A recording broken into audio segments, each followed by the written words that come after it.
Hi guys, আমি সাইফুল ইসলাম। আমার channel business coach সাইফুলে সকলকে স্বাগতম জানাই। তো আজকে যে ভিডিওটি বেসিক্যালি বানানো হয়েছে সেটা হলো যে aid pay commission. Aid pay commission কি এবং এইড পে কমিশনের কি কি ফিচার্স আছে সেই বিষয়ে আমি বিস্তারিত বলবো। তো ভিডিও শুরু করার প্রথমে আপনাদের কাছে আমার একটা রিকোয়েস্ট থাকলো, যারা যারা আমার এখন ইউটিউব চ্যানেল বিজনেস কোচ সাইফুলটা এখনো সাবস্ক্রাইব করেনি, তো সকলেই চ্যানেলটা সাবস্ক্রাইব করে দেবেন। চলো ভিডিও শুরু করছি।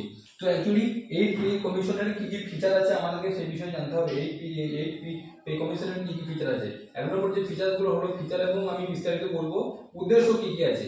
এই পি কমিশনের উদ্দেশ্য কি কি আছে আমাদের প্রথমে জানতে হবে। উদ্দেশ্য হলো কেন্দ্রীয় সরকারের কর্মচারী এবং পেনশনভোগীদের বেতন ও ভাতা সংশোধন করা। এই পে কমিশনের প্রধান উদ্দেশ্য কি? এই পে কমিশনের প্রধান উদ্দেশ্য হলো কেন্দ্রীয় সরকারের কর্মচারী ও পেনশনভোগীদের বেতন ও ভাতা সংশোধন করা। 2 নম্বর, প্রতিষ্ঠা তারিখ, কবে প্রতিষ্ঠিত হয়েছে মানে পেনশন এইড পে কমিশন কবে প্রতিষ্ঠিত হয়েছে। অষ্টম পে কমিশন, অষ্টম বেতন কমিশন বা অষ্টম পে কমিশন কবে প্রতিষ্ঠিত হয়েছে? অষ্টম অষ্টম বেতন কমিশনের প্রতিষ্ঠিত হয়েছে 16 জানুয়ারি 2025 সালে। বাস্তবায়নের প্রত্যাশিত তারিখ কবে? মানে এই যে অষ্টম অষ্টম পেমেন্ট পে কমিশন বা অষ্টম বেতন কবে প্রতিষ্ঠিত হতে পারে, একটা আইডিয়া মানে গভর্নমেন্ট যেটা মানে আমাদের প্রধানমন্ত্রী নরেন্দ্র মোদীজি উনি একটা গ্রিন সিগন্যাল দিয়ে দিয়েছেন, তার বাস্তবায়নটা কবে হতে চলেছে। বাস্তবায়নটা হতে চলেছে যে বাস্তবায়নের প্রত্যাশিত তারিখ কবে প্রত্যাশিত হতে পারে বা কবে হতে পারে, সেটা হলো যে 1 জানুয়ারি 2026 এটা প্রত্যায়িত হতে পারে বা এটা মানে এটা থেকে লাগু হতে পারে। ঠিক আছে। সুবিধাভোগী কি হতে পারে? প্রায় কি কারা কারা সুবিধা পেতে পারেন? প্রায় 50 লক্ষ কেন্দ্রীয় সরকারি কর্মচারী এবং 65 লক্ষ পেনশনভোগী। তো কারা কারা উপকৃত হবেন এই যে অষ্টম পে কমিশন? অষ্টম পে কমিশন যদি চালু হয় তাদের কি কারা কারা উপকৃত হবেন? অষ্টম পে কমিশন যদি আলটিমেটলি চালু হয় তাহলে 50 লক্ষ স্যালারির পার্সন, মানে হচ্ছে 50 লাখ বেতন ভোগী মানুষ এবং 65 লাখ স্যালারি মানে 65 লাখ পেনশনভোগী মানুষ উপকৃত হবেন। মূল কারণ কি কি আছে আমাদেরকে প্রথমে জানতে হবে। এর মূল কারণ কি? মূল কারণ হচ্ছে বর্তমানে বেতন কাঠামোর পর্যালোচনা, ভাতা সমন্বয়, পেনশন সংশোধন ও ফিটমেন্ট ফ্যাক্টরের পরিবর্তন। মানে হচ্ছে মূল কারণ কি, প্রত্যেকটা পে কমিশনের একটা মানে একটা টাইম থাকে। ঠিক আছে। যে সে সপ্তম পে কমিশন অলরেডি মানে খতমের দিকে, মানে অলরেডি শেষের দিকে চলে এসেছে। এবারে কি হবে, অষ্টম পে কমিশন চালু হবে, তাতে কারা কারা উপকৃত হবে? তাতে উপকৃত হবে 50 লক্ষ বেতনভোগী মানুষ এবং 65 লক্ষ পেনশনভোগী মানুষ। ওকে। তো বর্তমানে বেতন কাঠামোর পর্যালোচনা, ভাতা সমন্বয়, পেনশন সংশোধন, ফিটমেন্ট ফ্যাক্টরের পরিবর্তন। প্রজেক্টেড ফিটমেন্ট ফ্যাক্টর 2.6 এবং 2.86 এর মধ্যে মহার্ঘ ভাতা মানে ডিএটাকে বলা হয় ডিয়ারলেস অ্যালাউন্স, মানে হচ্ছে মহার্ঘ ভাতা বাস্তবায়নের পরে শূন্যে রিসেট করা হয়েছে। ঠিক আছে। তো এটা হলো আমাদের বেতন। আমি একবার সামারাইজ করে দিচ্ছি যে কবে চালু হবে, বাস্তবায়নের কবে চালু হতে পারে। অষ্টম পে কমিশন চালু হতে পারে 1 জানুয়ারি 2026 থেকে। অষ্টম পে কমিশন চালু হতে পারে 1 জানুয়ারি 2026 থেকে অষ্টম পে কমিশন চালু হতে পারে। প্রতিষ্ঠা তারিখ মানে কবে প্রতিষ্ঠা হয়েছে? 16 জানুয়ারি 2025 অলরেডি প্রতিষ্ঠা হয়ে গেছে। এটা বাস্তবে মানে 1 জানুয়ারি থেকে চালু হতে পারে। সুবিধা কি কি পাবেন আমি অলরেডি বলে দিচ্ছি।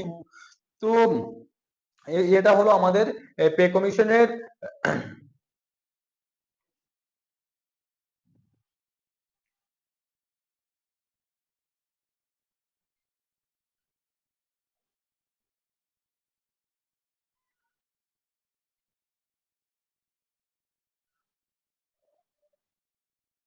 হ্যাঁ, অষ্টম পে কমিশন প্রত্যাশিত অষ্টম বেতন কমিশনের বেতন ম্যাট্রিক। যদি অষ্টম বেতন কমিশনের পর আয়ের সঠিক বৃদ্ধির পূর্বাভাস দেওয়া কঠিন, তবে বিশেষজ্ঞরা মনে করেন যে মূল বেতনের শেষ পর্যন্ত 20% থেকে 30% পর্যন্ত বৃদ্ধি পেতে পারে। 20% গণনার মাধ্যমে নিম্নলিখিত টেবিলটি বিভিন্ন বেতন ম্যাট্রিক্স এর উপরে নির্ভর করে। যদি অলরেডি ডিএ মানে অষ্টম পে কমিশন চালু হয়ে থাকে,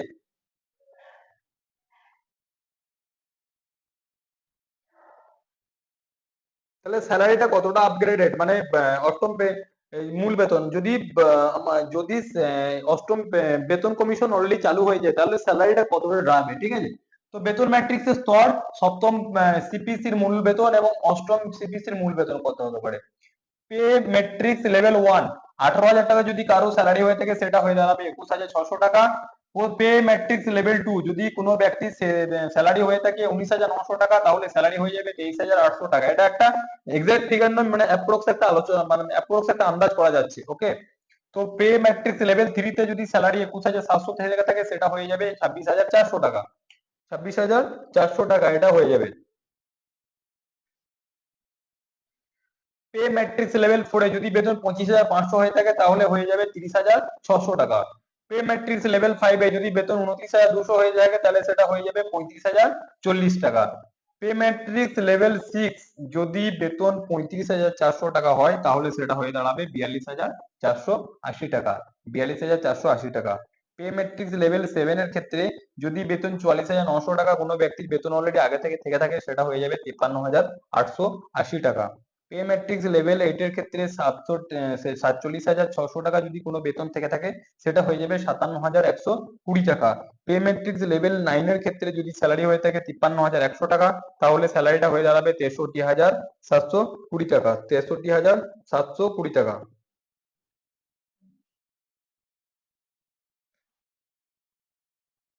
পে ম্যাট্রিক্স লেভেল 10 এর ক্ষেত্রে যদি বেতন 56,100 টাকা হয়ে থাকে তাহলে হয়ে দাঁড়াবে কত 67,320 টাকা। Pay matrix level 11, pay matrix level 11 এর ক্ষেত্রে যদি বেতন 67,700 টাকা সপ্তম পে কমিশনে হয়ে থাকে, অষ্টম পে কমিশনে সেটা হয়ে দাঁড়াবে কত 81,240 টাকা। পে ম্যাট্রিক্স লেভেল 12 এর ক্ষেত্রে যদি বেতন হয়ে থাকে 78,800 টাকা তাহলে হয়ে যাবে কত 94,560 টাকা। পে ম্যাট্রিক্স লেভেল 13 এর ক্ষেত্রে যদি বেতন হয়ে থাকে 1,23,100 টাকা প্রিভিয়াস বেতন মানে আগেকার বেতন, তাহলে যদি অষ্টম পে কমিশন চালু হয় তাহলে বেতনটা হবে 1,47,720 টাকা।